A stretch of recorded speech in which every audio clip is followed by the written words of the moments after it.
नमस्कार मित्रों, गुरुकुल की इस व्याख्यानमाला में आप सब लोगों का स्वागत है।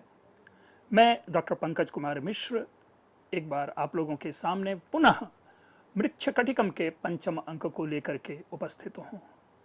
पंचम अंक का प्रसंग विदूषक, चारुदत्त और वसंत सेना के पास से आया हुआ चेट, इन तीनों के मध्य का एक संवाद है, जिस संवाद से एक अनायास हास्य की स्थिति उत्पन्न होती है और उसी को हम लोग समझने की कोशिश कर रहे हैं। चेट चारुदत्त अथच विदूषक के माध्यम से अपनी बात रखना चाहता है कि वसंत सेना आने वाली है, यह सूचना उन दोनों तक पहुंचे या मूलतः चारुदत्त तक पहुंचे। इसके लिए उन्होंने एक पहेली को आधार बनाया। मतलब पहेली के माध्यम से वह यह बताना चाहता है कि वसंत सेना आ गई है। और पहेली में पहला प्रश्न यह है कि किस महीने आम के ऊपर मंजरी आती है। यानी किस महीने शब्द तो नहीं कहना चाहिए, सामान्य प्रश्न है कि आम के ऊपर मंजरी कब आती है। कई उत्तर हो सकते हैं इसके। जो विदूषक है वह उत्तर देता है ग्रीष्म ऋतु। जो चेट है वो उनका हंसी मजाक उड़ाते हुए कहता है नहीं नहीं, ग्रीष्म ऋतु में मंजरी नहीं आती। अब ये परेशान हो गया कि भाई क्या कहूं। तो जाकर के वो चारुदत्त से पूछता है और चारुदत्त जवाब देता है कि वसंत ऋतु में, और आकर के कहता है भाई मूर्ख चेट सुन, वसंत ऋतु में आम के ऊपर में मंजरी आती है। कहा कि ठीक है, चलो अब दूसरा प्रश्न पूछता हूं।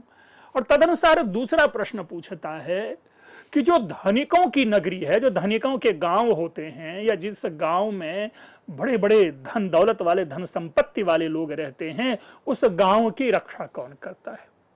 तो इसका भी सामान्य उत्तर है ग्राम रक्षी कह सकते हैं, और रथ पे सवार रहने वाले जो व्यक्ति हैं, जो प्रदक्षिणा करने वाले, घूमने वाले लोग हैं, वो होते हैं। तो उन्होंने उसका उत्तर दिया रथिया, रक्षी के द्वारा। फिर हंसी मजाक उड़ाते हुए कहता है कि नहीं नहीं, ये उत्तर भी गलत है। फिर चारुदत्त के पास जाता है विदूषक, और विदूषक पूछ बैठता है कि भाई बताए कि गांव की रक्षा कौन करता है। तो उत्तर देता है सेना। अब यह चारुदत्त जब कहता है वयस्य सेना, मित्र सेना जो है यह गांव की रक्षा करती है। विदूषक जाता है चेट के पास और जवाब देता है अरे ओ दासी के पुत्र, सेना गांव की रक्षा करता है। अब चेट कहता है अच्छा ठीक है, वसंत ऋतु भी सही उत्तर है और गांव की रक्षा जो है सेना, ये भी सही उत्तर है। अब दोनों को जोड़ करके जल्दी से बोलो, मतलब उस उत्तर को भी और इस उत्तर को भी, दोनों को जोड़ करके बोलो। विदूषक हड़बड़ी में कहता है सेना वसंते। भाई उन्होंने सेना शब्द जोड़ दिया और वसंत शब्द को जोड़ दिया, सेना वसंते। अदरवाइज देखा जाए तो उत्तर सही है, सॉरी जो विदूषक ने जो कहा सही है। लेकिन चेट तो कुछ और उत्तर लेना चाहता है। वो कहता है नहीं, ननु परिवर्त्य भान, भाई इसको परिवर्तित करके बोलो। तो विदूषक कहता है सेना वसंते। तो ये कहता है, मतलब विदूषक जो है ना, अपने शरीर को घुमा करके, मतलब जो जवाब देता है उसने कहा कि ननु परिवर्त्य, यानी घूम करके जवाब दो। चेट का उद्देश्य है कि सेना और वसंत इन दोनों शब्द को रिप्लेस कर दो और तब जवाब दो। तो इसके लिए उन्होंने परिवर्त्य शब्द प्रयोग किया कि नहीं नहीं, बदल कर बोलो। विदूषक उसका अर्थ लेता है अपने शरीर को घुमा करके, यानी एक चक्कर लेकर के, और तब फिर आकर के कहता है सेना वसंते। चेट कहता है अरे मूर्ख बटुक, पदे परिवर्तय, अरे मूर्ख ब्राह्मण, अरे दुष्ट बटुक, जो पद है ना उस पद को बदल करके बोलो। पद का भी बदलना, यानी सेना और वसंत सेना को रिप्लेस करो। विदूषक क्या उसका अर्थ समझता है, वहां पे पद शब्द है, वो अपने दोनों पैरों को बदल करके, अर्थात एक पैर इधर और एक पैर इधर करके बोलता है सेना वसंते। विट कहता है अरे मूर्ख, अक्षर पदे परिवर्तय, अर्थात जो अक्षर है ना उस अक्षर के पद को परिवर्तित करके बोलो। तब विदूषक सोचता हुए कहता है वसंत सेना। उत्तर यही है, क्योंकि प्रश्न का जवाब, प्रश्न मतलब चेट चाहता क्या है कि चारुदत्त तक ये संदेश देना चाहता है कि वसंत सेना आ गई है। तो उसी के लिए, उस नाम के लिए वो इतनी सारी बातें आ रही है। देखिए, इस तरह के जो व्यवहार है ना, आजकल भी आप जो धारावाहिक या जो बॉलीवुड की जो मूवीज हैं, इसमें इस तरह के प्रयोग आए दिन देखे जाते हैं, और हर जगह जितने भी कई हास्य के प्रोग्राम चलते रहते हैं, उनमें भी इन सारी चीजों को उलटफेर करके इस भाव को दिया जाता है। तो हम अगर देखें तो हास्य की जो ये प्रक्रिया है, ये सनातनी रूप से चली आ रही है। पहले भी इसी प्रकार से हास्य उत्पन्न हो रहा है, और आज भी इसी प्रकार से हास्य उत्पन्न हो रहा है, और हास्य उत्पन्न करने की इन विधाओं में कोई बहुत अधिक परिवर्तन नहीं हुआ है। अगर आप अपने लौकिक संस्कृत साहित्य के लिटरेचर को पढ़ें, अगर उनके टेक्स्ट को, उनकी पुस्तकों को पढ़ें, तो ऐसे कई हास्य आपको देखे जाएंगे। आप पाएंगे कि एक नाटक लिखा गया था इनके द्वारा, बल्लाल सेन के द्वारा, जिसमें कि एक शिष्य है शांडिल्य, और जो शांडिल्य अपने गुरु, इन दोनों के माध्यम से गुरु के शरीर में एक स्त्री की आत्मा प्रवेश कर जाती है, और भगवदज्जुकियम, उस प्रहसन का नाम है भगवदज्जुकियम, और जो गुरु की आत्मा है वो राजकुमारी के शरीर में प्रवेश कर जाती है। तो उससे एक कंफ्यूजन क्रिएट होता है। बाद में उसी के आधार पर बॉलीवुड की एक पूरी की पूरी मूवी बन गई, दिल लगी, जिसमें एक दूसरे में वो चली जाती है बातें। तो इस प्रकार की चीजों को, और कई ऐसे, बल्कि अगर आप रिसर्च के लिए प्रयास करें तो खास करके कि संस्कृत साहित्य के हास्य का अगर आप चलचित्र जगत के ऊपर प्रभाव करें तो उस पर भी एक लंबा चौड़ा एक रिसर्च किया जा सकता है कि कहां कहां संस्कृत के विचार। दंडी का जो दशकुमार चरितम है, विहार भद्र वाला चरित्र, ऐसे चरित्र भरे पड़े मिलेंगे आपको जब भी कोई एंटागोनिस्ट का रोल क्रिएट किया जाता है। तो ये जो चीजें हैं, आधुनिक समाज को इस प्रकार के जी लोक भावना के प्रदर्शन के लिए जो एक विविध आयाम हम ग्रहण करते हैं, पाते हैं, उनका सोर्स, उनका उपजीव्य जो है वो क्लासिकल एरा के नाटक और क्लासिकल एरा के साहित्य हैं, जो मैं केवल इतने के ऊपर मैं टिप्पणी करके आपको बता रहा हूं। वस्तु ये एक समीक्षा थी, एक समीक्षकों की एक समीक्षा के रूप में एक टिप्पणी थी, लेकिन इस प्रसंग में देखिए कि अल्टीमेटली उनको मुंह से वसंत सेना निकलवाना था, और वसंत सेना शब्द निकलवाया। तो चेट कहता है, एषा सा आगता, वह जो यह वसंत सेना है जिसके विषय में इतनी लंबी चौड़ी बातें चली और मैंने तुमसे पहेलियों पे पहेलियों को पूछा, वो वसंत सेना आई है। विदूषक, अच्छा तो ठीक है, तद यावत चारुदत्तस्य निवेदयामि, तो तुम रुको, मैं जाकर के चारुदत्त को इस विषय में सूचित करता हूं, बताता हूं। विदूषक वहां से चारुदत्त के पास जाता है।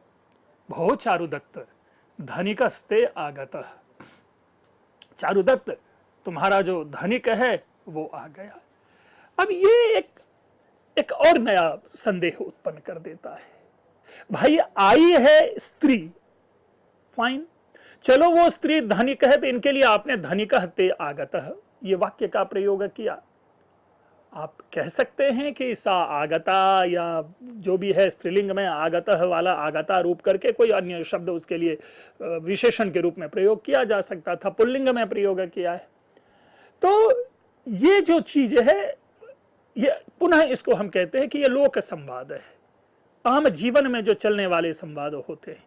चूंकि धनिक शब्द पुल्लिंग है, इसलिए भाषाई दृष्टि से आगता शब्द पुल्लिंग धनिक के साथ गया। तो चूंकि वसंत सेना के संदर्भ में अब धनिक पद का कैसे हम अर्थ ग्रहण करें कि वसंत सेना धनिक है, किस रूप में, किस प्रकार के धन से युक्त है।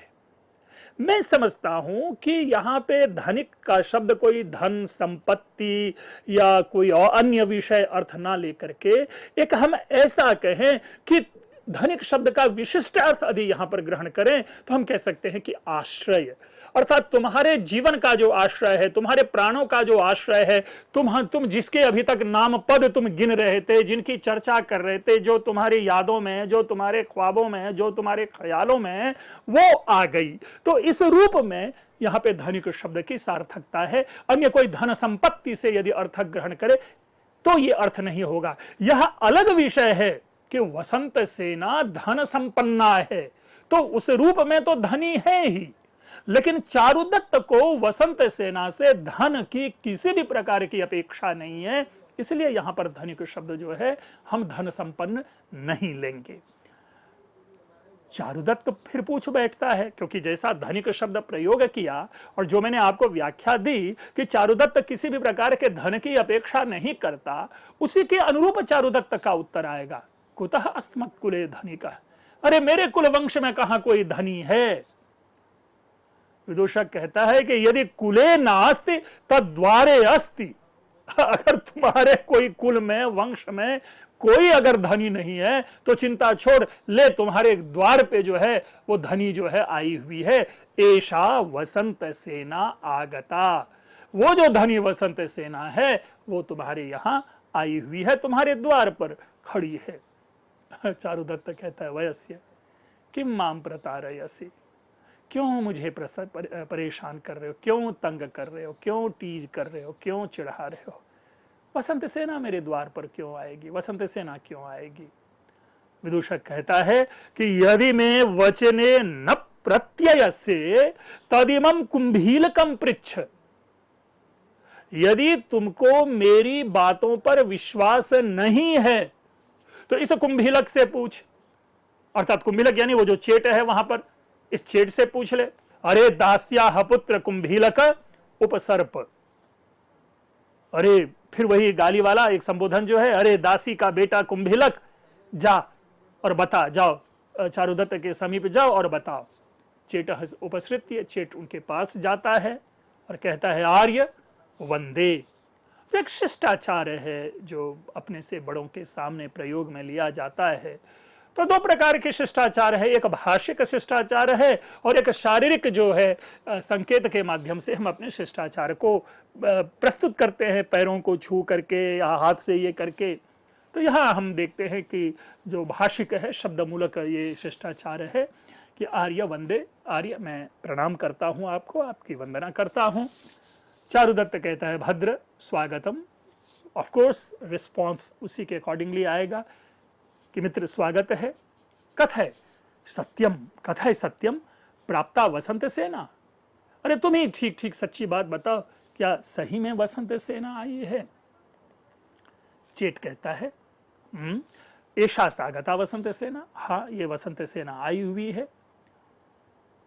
चारुदत्त प्रसन्नता पूर्वक, देखिए जो मैंने शुरू से ही कहा था और जिस प्रकार मैंने धनिक शब्द की व्याख्या आपके सामने प्रस्तुत की, उसी को कॉम्प्लीमेंट कर रहा है वो भाव, सहर्षम, हर्ष प्रसन्नता के साथ, खुशी के साथ चेहरा पूरी तरह से खिलखिला उठा होगा चारुदत्त, क्योंकि मन में जो उठने वाली भावनाएं थी, उन भावनाओं को एक विराम देने की जो कारणभूता प्रणयनी प्रेयसी है वो साक्षात सामने आएगी, खड़ी है।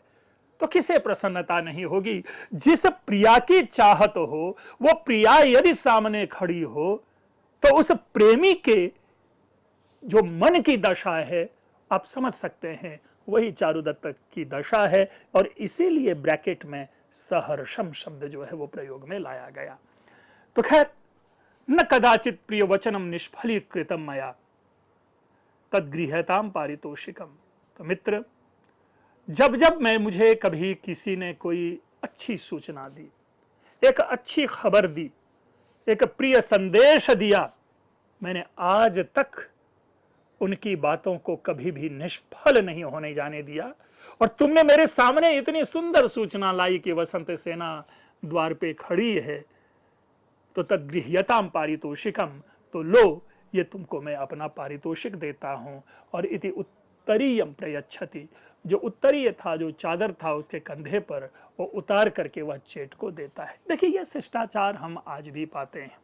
बाद में मुगल परंपरा आदि में हम पाते हैं कि जब भी कोई दास दासी कोई अच्छी खबर लेकर के आता था, यानी कहानी है कि हुमायूं को बेटा हुआ तो उनके पास जो जब ये सूचना लेकर के आई तो उनके पास कस्तूरी था और वो कस्तूरी सब लोगों में खुशबू उन्होंने बांट दी थी, फैला दी थी अकबर के जन्म की सूचना पा करके। और कई भी बार बार आप पाएंगे कि हमारे कादंबरी आदि में ऐसे कई सारे उदाहरण हैं, जब कोई आकर के कोई सुंदर वचन देता है तो राजा तदनुरूप उनको पारितोषिक देता है, क्योंकि सुंदर वचन का सम्मान सदैव होता है।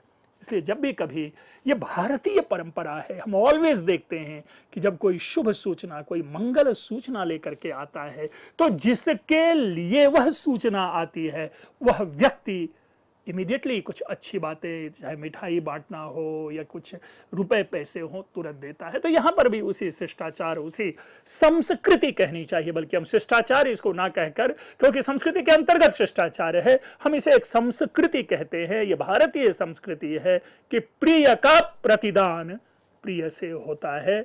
और वहां पर चारुदत्त उत्तरीय उतार करके उस चेट को देता है। चारुदत्त प्रसन्नता पूर्वक पूछता है, भद्र चिट कहता है, गृहीत्वा प्रणम्य सपरितोषम, प्रसन्नता पूर्वक प्रणाम करके और कहता है, निवेदन करता है कि यावदार्याय निवेदयिष्यामि, कि सर मतलब चारुदत्त जी ठीक है, तो अब मैं ऐसा करता हूं, मैं जाकर के आर्या वसंत सेना को ये निवेदन करता हूं कि ऐसी ऐसी मैंने सूचना दे दी है और आप जाए। विदूषक उसका जवाब देता, भो अब देखिए विदूषक के मन में फिर वो श्रृंखलता जो है, वो उसके कीड़े जो है वो बुलबुलाने लगे। विदूषक कहता, भो अपि जानासि किम निमित्तम ईदृशे दुर्दिने आगता इति, अरे तुम कुछ जानते हो, तुमको कुछ आता पता है कि किस कारण से इस दुर्दिन में वह तुम्हारे पास आई है। दुर्दिन का मतलब है बारिश का मौसम, और बारिश का भी सामान्य मौसम नहीं, जब काले कजरारे बादल घिरे रहते हैं, जब बिजली की चमक होती है, जब बिजलियां कड़कती हैं, ऐसे समय को जो है वो दुर्दिन कहा जाता है। दुर्दिन का सरल और सहज अर्थ ये नहीं है कि बारिश हो रही है तो इसलिए दुर्दिन है, नहीं। अपेक्षा के विपरीत भयानक घनघोर जो भय उत्पन्न करने वाला जो बारिश का दिन होता है वह दुर्दिन कहलाता है। तो यहां पर उसका एक आशय ग्रहण करना चाहता है विदूषक और कम्युनिकेट करता है, पूछता है, चारुदत्त के पास कुछ संकेत देना चाहता है, लेकिन इनका संकेत विपरीत संकेत है, जो प्रणय के अनुरूप संकेत नहीं है। और प्रश्न पूछ बैठता है कि भाई चारुदत्त, मित्र चारुदत्त, आप बताएं कि आपको कुछ अता पता है कि इस भयानक दिन में यह वसंत सेना क्यों आई है। चारुदत्त कहता है, वयस्य न सम्यक अवधारयामि, मैं ठीक ठीक नहीं समझ पा रहा कि आज के दिन ये वसंत सेना क्यों आ रही है, तुम ही कुछ बताओ। विदूषक कहता है, मया ज्ञातम, मैं जानता हूं कि ये क्यों आई है वसंत सेना, वो भी इस दुर्दिन में। नहीं तो कोई ऐसी स्त्री हो कि इतनी भयानक वो बारिश हो रही हो और उसमें वो मिलने आपके घर पहुंच जाए। विदूषक कहता है, सुनो, अल्प मूल्या रत्नावली और बहुमूल्यम सुवर्ण भांडमिति न परितुष्टा परम याचितुम आगता। भाई आप तो जानते ही हैं कि जो वसंत सेना का जो सुवर्ण का पात्र था वो बहुमूल्य था, बहुत अधिक मूल्य वाला वह था, वो मूल्यवान सुवर्ण पात्र था, और आपने उसके बदले में एक अल्प मूल्य रत्नावली, एक बहुत ही कम कीमत वाली आपने रत्नावली दे दी। अब रत्नावली की जो वैल्यू है और उस सुवर्णवान भांड का जो वैल्यू है, उन दोनों वैल्यू में जमीन आसमान का अंतर है। तो रत्नावली को प्राप्त करके वह वसंत सेना संतुष्ट नहीं हुई है, इसलिए अपरम याचितुम आगता, इसलिए उसके बाद जो अन्य आभूषण है, अर्थात उसके पैरेलल और जो कुछ बचे हुए आभूषण हैं, उसे मांगने के लिए ये आई है वसंत सेना इस दुर्दिन में। चारुदत्त मन ही मन कहता है, स्वगतम परितुष्टा यास्यति। हालांकि इसको स्वगतम कहने की आवश्यकता नहीं थी, ये डायरेक्ट चारुदत्त जो है विदूषक को भी जवाब दे सकता था कि वयस्य मा चिंता अत्र चिंता न कार्या परितुष्टा यास्यति। अरे मित्र विदूषक, अरे इसमें कौन सी चिंता करने की कोई जरूरत ही नहीं है। अगर वो आ रही है, अगर वो आभूषण के बदले और अधिक आभूषण मांगने के लिए आ रही है, तो मैं उनको परितुष्ट करके, संतुष्ट करके भेज दूंगा। अब स्वगतम ये बात चल ही रही है कि परितुष्टा यास्यति, कि उसी समय उनको प्रवेश करवा देता है। और विदूषक के प्रश्न का उत्तर जो है नाटककार ने अत्यंत कुशलता पूर्वक उसको छिपा दिया। ततः प्रविशति उज्ज्वलाभिसारिका वेशेन वसंत सेना। अब देखिए, अब वसंत सेना अभिसारिका वेश में आती है, प्रवेश करती है। अब ये अभिसारिका वेश क्या है, उसके लिए भी बड़ा सुंदर उत्तर दिया है। उज्ज्वला, एकदम श्वेत वर्ण में, श्वेत वर्ण की साड़ी पहनी हुई होगी। ये उस काल के अनुरूप जो अत्यंत श्वेत वर्ण वाले व्हाइट कलर का जो कोई ड्रेस होगा वो पहन के आई होगी। मित्रों, अपने यहां इस पर भी काफी विमर्श है कि प्रिया जब अपनी प्रेमी से मिलने जाए तो किस प्रकार का वेश धारण करे। तो खास करके ऐसे सीजन के लिए या खास करके अभिसार के लिए ब्लू ड्रेस, ब्लू कलर और व्हाइट कलर इनको बड़ा अनुकूल माना जाता है। और उसी के अनुरूप यह नाटककार ने वसंत सेना के संदर्भ में उज्ज्वलाभिसारिका वेश दिया है। अब उज्ज्वल अर्थात श्वेत वर्ण का होगा, हालांकि चांदी की तरह जो छिटकदार चमकने वाला होगा वह ऐसा तो नहीं होगा, लेकिन हम यही अनुमान कर सकते हैं कि एक सुंदर, चाहे साड़ी हो या तत्कालीन जो भी वेशभूषा हो, उस वेशभूषा का रंग श्वेत वर्ण होगा और उसमें लिपटी हुई वसंत सेना प्रवेश करती है। और सोत्कंठा मतलब उत्कंठा से युक्त है, एक क्यूरियोसिटी, जो एक मिलने की जो त्वरा है, उस त्वरा से युक्त है। और छत्र धारिणी, और छत्र को धारण करने वाली, यानी हाथ में छतरी लेके आई हुई है। पुनः बात आ गई कि प्राचीन काल में धूप और बारिश आदि से बचने के लिए छतरी का बखूबी प्रयोग होता था। मित्रों, इसको ऐसा कतई ना माने कि हमने छतरी जो है वो बाहर से मंगाया या जो हमारे यहाँ जो अम्ब्रेला जो है वो विदेश से आया। नो, एकदम नहीं, इसको पूरी तरह से आप गलत माने, क्योंकि पुनः पुनः बार बार हमारे यहाँ छत्र का प्रयोग है, छत्र धारणीय है, राजा छत्र धारण करते हैं आदि। और पुराने हमारी पिक्चर जो है वो भी सारी छत्र। और यहां तक कि महाकवि भारवी को आतपत्र की जो उपाधि दी गई है, उसी छतरी के ही उपमा के कारण, आतपत्र का अर्थ होता है अम्ब्रेला, तो इसलिए छत्र धारणी, छत्र को धारण करते हुए मैं केवल इतनी सी बात आपको सूचित कर रहा हूं कि मृच्छकटिकम काल में समाज में बखूबी छत्र का प्रयोग होता था। इसलिए ये छतरी आदि कोई विदेश से आयातित व्यवस्था नहीं है। और साथ में विट है, विट भी एक सहायक होता है जो कि वेश्याओं के साथ जनरली चलता है। टाइप ऑफ मीडिएटर और नेगोशिएटर होता है जो साथ में चलता है वेश्याओं के, तो विट आया हुआ है। अब जैसे ही वसंत सेना को अपने समीप देखता है चारुदत्त, तो एक व्यक्ति के मन में भावना उत्पन्न होने लगती है। हम इस भावना को भी दो प्रकार से समझें। एक, किसी ऐसी स्त्री को जिसको हमने कभी देखा नहीं और अगर अत्यंत सुंदरी है तो भी मन में भावना उत्पन्न होती है। और एक ऐसी स्त्री जिनको हमने देखा है और जिसके विषय में हमारे मन में भावना उत्पन्न हुई है, वो यदि सामने उपस्थित हो तो उनको देख करके भी मन में भावना उत्पन्न होती है।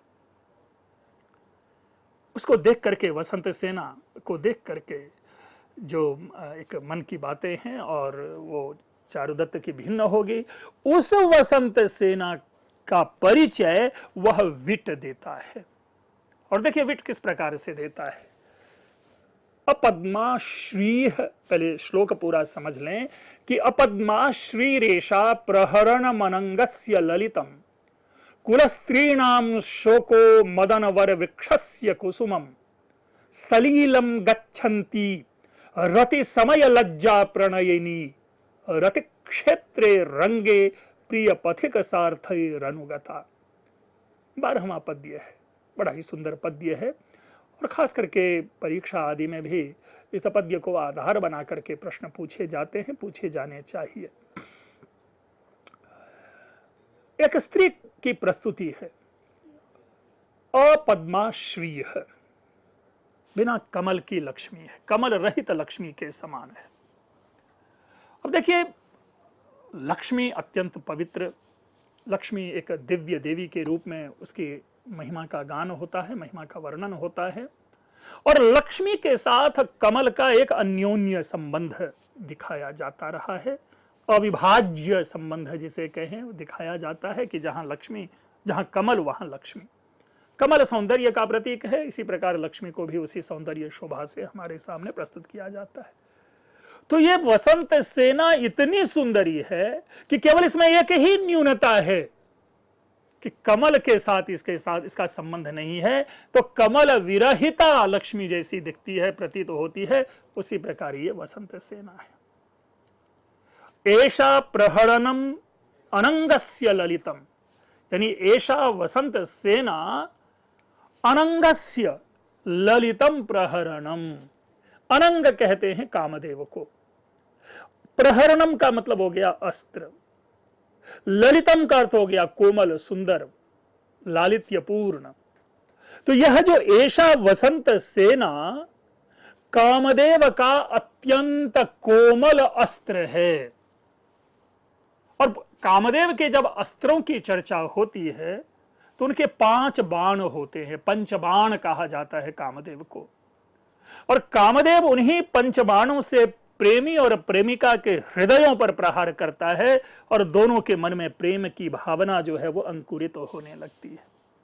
तो मानो इसी प्रकार से कहा जा रहा हो कि ये जो वसंत सेना है ये कामदेव का अस्त्र है, अर्थात इनको देखने के बाद जिसने देखा वो घायल हो जाता है, वो प्रेम के बाण से घायल छलनी हो जाता है। इतनी सुंदरी वसंत सेना है। कुल स्त्रीणाम शोक। अब ये बात समझ में नहीं आई, यानी कुल स्त्रियों के लिए यह वसंत सेना जो है वह शोक है। ये कौन सी बातें होगी? अब ये तो मतलब प्रतिकूल बात है, लेकिन नहीं, इसके अर्थ विस्तार में हमें जाना चाहिए। कुल स्त्री का मतलब हुआ कि श्रेष्ठ कुल में जो रहने वाली नारियां हैं उनके लिए शोक है ये। क्यों? क्योंकि जो उनके जो पतिगण हैं वे पतिगण अपने को रोक नहीं पाते और इस वसंत सेना के प्रति समागम के लिए समुत्सुक रहते हैं। तो चूंकि उस स्त्री का की वहां पर उपेक्षा हो रही है और उपेक्षा का कारण वह वसंत सेना है, इसलिए उन स्त्रियों के लिए वसंत सेना जो है वो शोक सदृश है। तो इसलिए कुल स्त्री नाम शोक है। ऐसा वसंत सेना जो श्रेष्ठ कुल में जो उत्पन्न पति, श्रेष्ठ कुल की जो रहने वाली पत्नियां हैं, जो रहने वाली स्त्रियां हैं, उनके लिए शोक होता है।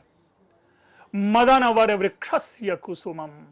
अब आइए कहते हैं मदन वर वृक्षस्य, कि कामदेव रूपी जो विशाल वृक्ष है, श्रेष्ठ वृक्ष है, उनका यह पुष्प है, उनका यह फूल है। क्या फिर पुनः वही बात? देखिए, अगर समग्रता में इस एक वर्णन को, इस डिस्क्रिप्शन को माने तो वसंत सेना का जो रूप सौंदर्य है, वसंत सेना का जो अपीयरेंस है, वो मानो पुरुष के धैर्य को, पुरुष की तपस्या को हिलाने वाला है। इसलिए बार बार वो मदन, कामदेव, अनंग आदि शब्दों के माध्यम से उसकी अभिव्यक्ति यहां पर दी जा रही है। और जो भी विषय है, देखिए, जो एक है कर्म और एक है कर्ता, एक है भोग्य और एक है भोक्ता, तो यहां पर वसंत सेना को एक ऐसे भोक्ता के समीप रखा जाता है जो कोई भी हो, उन ऐसे भोक्ताओं के लिए यह वसंत सेना जो है अत्याज्य है, न छोड़े जाने योग्य है। आगे देखें, सलीलम गच्छन्ति रति समय लज्जा प्रणयिनी। सलीलम, लीलम यानी लीला युक्त, हाव भाव से युक्त, जो इस प्रकार की जो ये वसंत सेना है उनकी यहां पर चर्चा की जा रही है। मित्रों, हम अपनी इस परिचर्चा को आगे कायम रखेंगे, बनाए रखेंगे। बस आप लोगों का उत्साह हमारे साथ रहे। आप लोगों ने ध्यानपूर्वक सुना, आप लोगों का बहुत बहुत धन्यवाद।